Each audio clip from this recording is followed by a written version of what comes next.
जेके media देखने वाले सभी दर्शकों का एक बार फिर से बहुत बहुत स्वागत है। हमारी हमेशा कोशिश रही है कि पब्लिक के इश्यूज को उजागर किया जाए। अगर पब्लिक को कहीं परेशानी आ रही है किसी मसले को लेकर, तो उन मसलों को प्रशासन तक पहुंचाएं, सरकार तक पहुंचाएं, ताकि लोगों के मसले मिसाइल्स का हल किया जाए।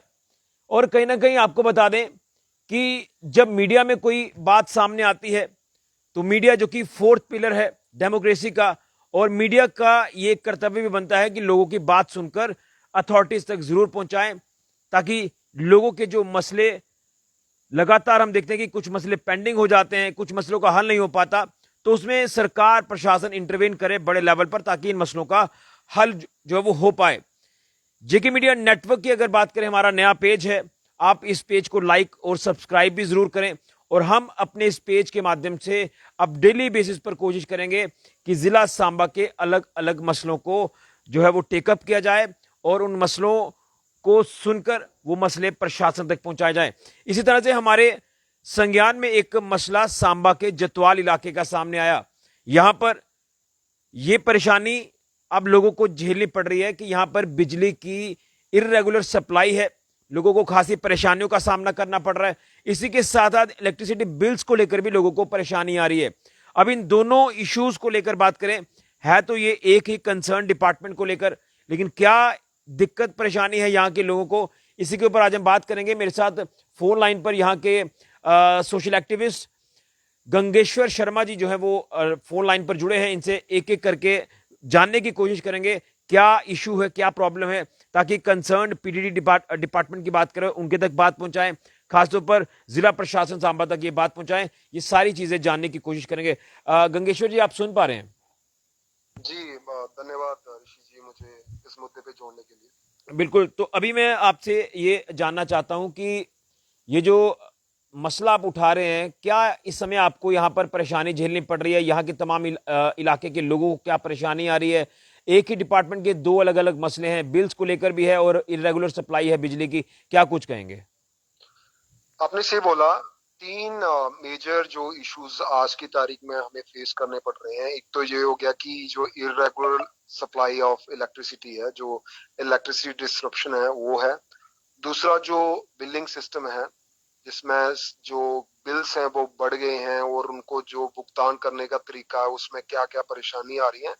और तीसरा जो इनका विभाग है उसमें जो लैक ऑफ ह्यूमन रिसोर्सेज है, जी। जो वहाँ के जो कर्मचारी हैं वो कितने हैं और कितने परमानेंट हैं और कितने डेली वेजर हैं, और किस हिसाब से वो लोग हमें सुविधाएं जो दे रहे हैं। जब भी मौसम खराब होता तो उसके बाद कितनी जल्दी वो जो री इंस्टेटमेंट ऑफ सर्विसेज है वो कर पाते हैं। एग्जैक्टली। तो पहले जब हम बात करें डिस्ट्रप्शन की, तो आज की तारीख में कहना गलत नहीं होगा कि 24 घंटे में से 12 घंटे से ज्यादा बिजली जो है आज की तारीख में नहीं आती है। ठीक।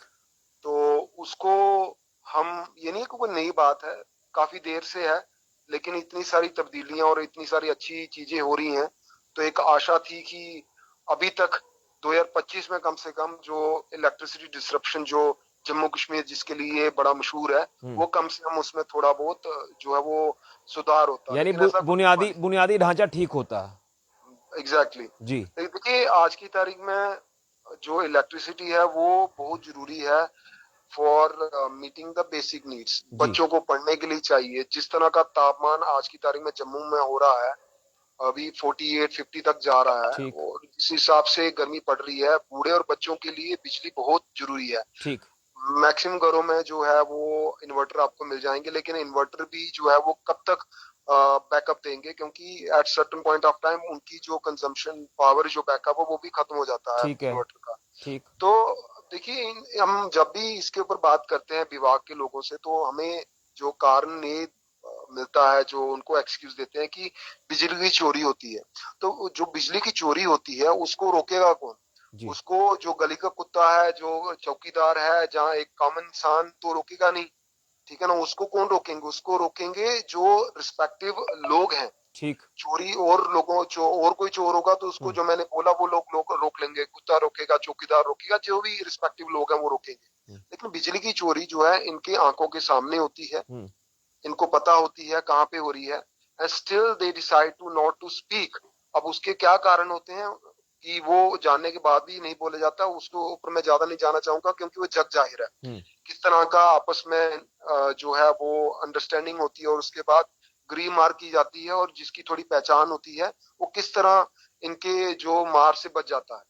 तो बिजली चोरी जो है वो कोई नई बात नहीं है, हम्म। उसके ऊपर किया क्या जा रहा है वो हमें सोचने की जरूरत है, मैं आपको विभाग मैं को। आपको रोकूंगा। क्या आपके इलाके में स्मार्ट मीटर्स लग चुके हैं? क्योंकि शहर भर की अगर बात करें, सांबा या दीगर आसपास के इलाकों की, तो स्मार्ट मीटर्स लग गए हैं। नई वायरिंग भी जो है वो की जा रही है। क्या आपके इलाके में ऐसी कुछ चीजें देखने को मिल रही हैं? नहीं, अभी तक तो स्मार्ट मीटर जो नहीं लगे हैं, लेकिन उससे उम्मीद थी। लेकिन जो जो मेरे दोस्त और जो मेरे मित्र जम्मू सिटी में रहते हैं, जम्मू स्मार्ट सिटी में रहते हैं रैदर, वहां पे तो मीटर लगे हैं। जी। तो अगर वहां पे स्मार्ट मीटर लगे हैं, अगर इनके हिसाब से वही एक लौता कारण था कि स्मार्ट मीटर जो है वो चोरी रोकेंगे, जी। जहाँ जो डिसरप्शन है वो ठीक हो जाएगी, वहां पे तो डिसरप्शन नहीं ठीक हुई है। ठीक। वहां पे अब भी जो बिजली है वो रेगुलर नहीं आ रही है। इवन सांबा में भी तो ये इशू है कि स्मार्ट मीटर्स लगने के बाद भी कहीं ना कहीं दिक्कत अभी भी यहाँ पर भी झेलनी पड़ रही है लोगों को। तो ये कहना गलत नहीं हुआ कि स्मार्ट मीटर जो है वो एक तरह से बहाना है। स्मार्ट मीटर लगने के बाद भी यही हाल होने वाला है। जी। मेन पॉइंट ये है कि क्या सरकार जितनी बिजली की रिक्वायरमेंट है, क्या इतनी खरीद रही है? Exactly exactly। अगर खरीद रही है तो फिर वो कहाँ चले जाती है? क्या ठीक। जो उद्योग पति हैं, जहाँ जो इंडस्ट्रीज हैं, क्या उनको दी जाती है और उनसे कम रेवेन्यू जनरेट किया जाता है, और रेदर देन जो कॉमन लोग हैं उनसे रेवेन्यू जनरेट करके उनको जो मार दी जाती है, क्या वो जहाँ पे मुद्दा है? ठीक। तो बिजली कितनी, डिमांड और सप्लाई का कंसेप्ट जो है वो क्लियर होना चाहिए। ठीक तो है। कितनी खरीदी जा रही है वो जानना जरूरी है। तो ये जो डिसरप्शन है आज की तारीख में मेजर इशू बन गया हम्म। है। इसके कई सारे कैस्केडिंग जो प्रॉब्लम्स खड़ी होती हैं, बच्चों को सुविधाएं, जैसे बूढ़े बच्चों को बोल दिया, उसके अलावा जो प्रोफेशनल एटमॉस्फेयर जो हमारी बड़े बड़े कॉरपोरेट्स हैं वो हिचकिचाते हैं। बाकी पॉलिटिकल रीजन जहाँ जो अनस्टेबल इन्वायरमेंट है जम्मू कश्मीर में, वो तो एक मुद्दा है ही है, लेकिन उसके अलावा अलावा अगर हम बेसिक नीड्स जैसे बिजली अगर हम रेगुलर देते हैं, तो जो बड़ी बड़ी कॉरपोरेट्स हैं ठीक वो है। आएंगे। तो उसके ऊपर जो अनएम्प्लॉयमेंट का मुद्दा अलग अलग से एक बहुत बड़ा है, वो थोड़े चलिए। तक वो ठीक हो सकता है। हम्म। दूसरा, बिलिंग सिस्टम की हम बात करें, तो बिलिंग सिस्टम भाई, जो मन है वो उतना बिल डाल देते हैं। जिनके घर एसी नहीं लगा हुआ है तो 2 से 2.5 हजार बिल तो उनका भी आ रहा है। ठीक तो है। जिनके पास एसी लगा हुआ उनका भी उतना आ रहा है या उनसे ज्यादा आ रहा है। बात यह है कि जब आपके मीटरिंग आप रीड ही नहीं कर रहे हैं, तो आपके पास कौन सी ऐसी जादू की छड़ी है जो आपको आपको 5 से 8 किलोमीटर दूर बैठे हुए अपने ऑफिस में पता चल जाता कि फलाने घर में इतने इतनी यूनिट की खपत हो खपत रही हुई है, है। बिल्कुल। तो वो कैसे पता चल जाता? अगर ऐसी कोई जादू की उनके पास अगर कोई ऐसा मैजिक ट्रिक है तो वो सभी के साथ शेयर करना चाहिए, और कोई और ऐसा वो हर इक्विपमेंट भी जगह नहीं पे लगा इस्तेमाल हुआ। होना। Exactly exactly। तो दूसरा ये है कि बिलिंग सिस्टम का जो दूसरा सब पॉइंट ये है कि जो पेमेंट सिस्टम है, तो इन्होंने ऑनलाइन करने की कोशिश की, ऐप भी बनाई, वेल इट्स टोटली डिसफंक्शनल, काम ही नहीं करती है वो। ठीक है। उसी के चलते शायद से इन्होंने बंद भी कर दी। ठीक है, तो वो काफी प्रॉब्लम आती है। अभी फिर बैंक में जाके लोग जमा करवाते हैं, अपना बिल्कुल। टाइम जो है वेस्ट होता है वहां पे। बैंकिंग जो है वहां पे इम्पैक्ट होती है। बैंक वाले जो है वो कोर बैंकिंग सर्विस के ऊपर ध्यान वो ना नहीं दे देते पाते, हुए इन बिल्कुल। चीजों ठीक। के ऊपर ध्यान देते हैं कि लोगों के बिल्स वगैरह दें। ठीक। तो ये चीजें इनको सोचनी पड़ेंगी। आज का जो जमाना है, जब आर्टिफिशियल इंटेलिजेंस और मशीन लर्निंग की हम बात कर रहे हैं, तो उस समय पे हम बात कर रहे हैं कि एक ऐप जो है वो काम नहीं कर रही, तो हम्म। किस तरह का रेवेन्यू यूटिलाइजेशन हो रहा है? ठीक। तो ऑनलाइन बिलिंग जो है वो प्रॉपर होना चाहिए। मैं अपनी बात खत्म करूंगा तीसरे मुद्दे के ऊपर, लैक ऑफ ह्यूमन रिसोर्सेज। जी। जैसे ही अभी बरसात का समय है, जब आंधी आती है, जब मौसम खराब होता है, तो बड़ी बार लाइट चले जाती है। जो नई तारें बिछी हुई हैं, इंसुलेटेड जो तारें बिछी हुई हैं, उसके बाद भी जो है ये जब भी थोड़ी बहुत बारिश होती है, थोड़ी सी भी हवा चलती है, तो इनकी सबसे पहले जो डिसरप्ट होती है वो होती है इलेक्ट्रिसिटी। हम्म। पता नहीं है कब हम वो स्टेज जो लाएंगे। जब हम बात करें मुंबई की, मुंबई में तो 4-5 महीने लगातार बारिश होती है, वहां पे ठीक है। तो 24 घंटे बारिश लाइट रहती है, इलेक्ट्रिसिटी रहती है। तो हम कब सीखेंगे बड़ी सिटी से? हम जम्मू को स्मार्ट सिटी कह रहे हैं, लेकिन स्मार्ट सिटी सिर्फ नाम से नहीं होगी, कुछ करके दिखाना होगा। Exactly exactly। और जब हम बात करते हैं कि मान लो कहीं पे तार जो है वो टूटी हुई है, तो हम जो यहाँ के जो कर्मचारी उनसे कोऑर्डिनेट करते हैं, हमारी लोकल सपोर्ट भी रहती है, लेकिन वो बेचारे भी, लैक ऑफ ह्यूमन रिसोर्सेज है, वो कहाँ कहाँ जाएंगे? यानी हम कहीं ना कहीं अभी भी सिस्टम से पीछे नजर आ रहे हैं। बिल्कुल। आप जो है प्रॉपर एम्प्लॉयमेंट दीजिए और अच्छे लोग भर्ती करिए। ठीक। डेली वेज आपने भर भर के रखे हुए हैं, जो सिर्फ उस वेज के ऊपर रहेंगे तो उनका घर का गुजारा नहीं चलेगा, नहीं चल और पाएगा, उनको बिल्कुल। यकीनन बाकी काम करने पड़ते हैं, जिसकी वजह से वो मौके पे उपलब्ध कई बार नहीं हो हम्म, पाते हैं।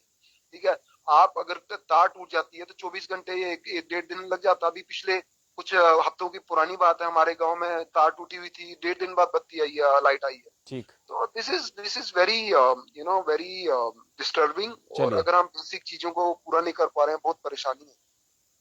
चलिए गंगेश्वर जी, आपकी बात को हम प्रशासन तक, सरकार तक पहुंचाने की जरूर कोशिश करेंगे, और उम्मीद है कि इसी तरह से लोग जो वो सामने आए और खुलकर बात करें अपने अपने इलाकों को लेकर, और तभी कहीं ना कहीं जो तामझाम है, जो सिस्टम है, वो ठीक हो पाएगा। क्योंकि अगर आप बात नहीं पहुंचाएंगे तो शायद मसलों का हल भी नहीं हो पाएगा। जी ऋषि, धन्यवाद। चलिए, बहुत धन्यवाद। तो ये थे हमारे साथ गंगेश्वर शर्मा, जो कि सोशल एक्टिविस्ट हैं जतवाल के, और इन्होंने अपनी बात काफी बेबाकी से रखी है कि कहां पर सिस्टम लैग कर रहा है। वो चाहे बिजली का बुनियादी ढांचा ठीक करने की बात हो, यानी इरेगुलर सप्लाई जो लगातार अलग अलग इलाकों में आज भी जो वो देखने को मिल रही है, तो लिहाजा इस बुनियादी ढांचे को ठीक किया जाए, बिलिंग सिस्टम को और जो है वो बेहतर किया जाए। कि आज भी लंबी लंबी कतारों में जो है वो बैंक में लोग खड़े होते हैं बिल जमा कराने के लिए। डिजिटल इंडिया की हम बात कर रहे हैं, जिस तरह से ऐप का जिक्र किया जा रहा है, अब ऐप में क्या कोई परेशानी है, ये जो है वो डिपार्टमेंट इसको लेकर संज्ञान ले, और उसी के साथ साथ यहाँ पर भर्ती जो है वो की जाए, रिक्रूटमेंट की जाए डिपार्टमेंट में, क्योंकि लैक ऑफ ह्यूमन रिसोर्स की बात की जा रही है। यानी जो मैन पावर की कमी है वो लगातार देखने को मिल रही है। जब कई इलाकों में कहीं फॉल्ट आ जाता है तो वो बेचारे वही एक जो नंबर है पर्टिकुलर डेली वेजर का या परमानेंट एम्प्लॉयज का, वो बेचारे वहां पर जाते हैं। लेकिन अगर इस सिस्टम को दुरुस्त करना है तो आपको रिक्रूटमेंट भी करनी होगी, ताकि पर्टिकुलर इस ढांचे को ठीक किया जाए। तो बिजली जो कि बुनियादी ढांचा, इसे ठीक करना होगा, बेसिक नीड है, बिना बिजली के तो कोई काम होगा नहीं, तो लिहाजा इस सिस्टम को ठीक किया जाए। लेकिन जेके मीडिया नेटवर्क की कोशिश अब रहेगी कि अलग अलग मुद्दों को हाईलाइट किया जाए, प्रशासन सरकार तक पहुंचाया जाए। तो आज हमने सांबा के जतवाल इलाके को लेकर, ये इशू कोर इशू है, जिस इशू को हम लेकर सरकार तक पहुंचाने की कोशिश कर रहे थे। उम्मीद है कि सरकार इसको लेकर जरूर संज्ञान लेगी। कोशिश हमारी यही है कि लोगों के मसलों को सुनकर प्रशासन सरकार तक जरूर पहुंचाया जाए। वीडियो को ज्यादा से ज्यादा शेयर करें और हमारे जेके मीडिया नेटवर्क पेज को लाइक और सब्सक्राइब जरूर करें। फिलहाल ऋषि के जुड़िया जेके मीडिया के लिए।